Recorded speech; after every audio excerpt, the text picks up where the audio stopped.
I think I understand the general premise of the game. It's a role-playing game where I think you have a dungeon master. I think that's what they call him, and he kind of sets the whole cadence for the game, the scenes, and then I think the individuals, and part of the creativity there is they create their own characters, and then they act out their characters somehow in the role, guided by a dungeon master. That's what I know. I think it's kind of easy to pick a historical event or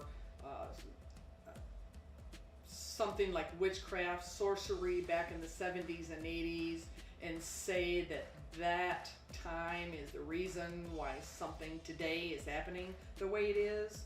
I think what it really did is give it attention, and during that time the rise of Dungeons and Dragons and people wanting to find out more about it, they actually saw or found out that it doesn't promote witchcraft or sorcery or Satanism, but that it's really something that they liked and they really wanted to get into it.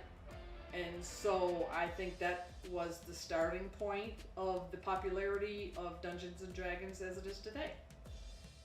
I don't think it helps society. I don't think it helps society, other than society needs healthy activities for people to do, whether it be hiking or golfing.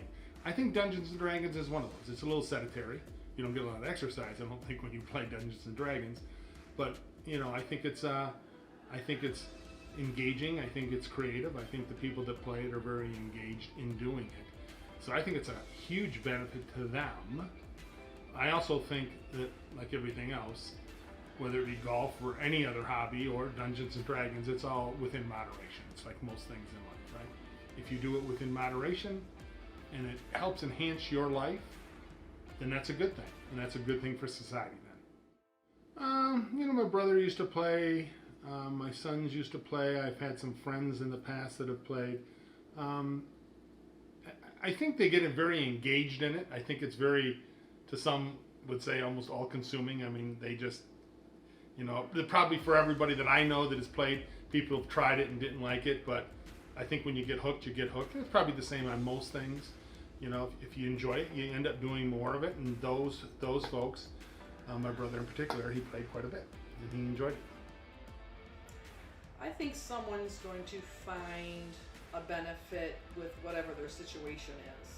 Playing D&D in person, of course, historically has been more, I think, about groups getting together, the social aspect, the interactive experience with people right there in the same room. But then again, online interaction, it's a little bit more, I would imagine, easily accessible. You can hop on, hop off. You can, more of a convenience thing. If you have a laptop and you have a few minutes to spare or want to chat in a group or whatever, then that would be a benefit as well. So there are going to be people who like online. There are going to be people who do both, or any way they can to stay involved in the game. Well, I think as COVID winds down, hopefully, and things start to open up or not, we're still trying to figure out what our new normal is. So if all this time we've been used to playing Dungeons and Dragons online, that's what we're used to, and those are going to be the habits when we want to get involved in a game. We're going to go right online. As things open up and hopefully COVID cases go down, people feel more comfortable and they realize, boy, I miss the social aspect and seeing my friends in person, more of getting together with friends and getting that interaction. I think with the new normal, I think people are going to divide their time between online and in person as a genre to have options of how they wish to play the game. A good friend of mine had once said that we are all genetically predisposed to be storytellers.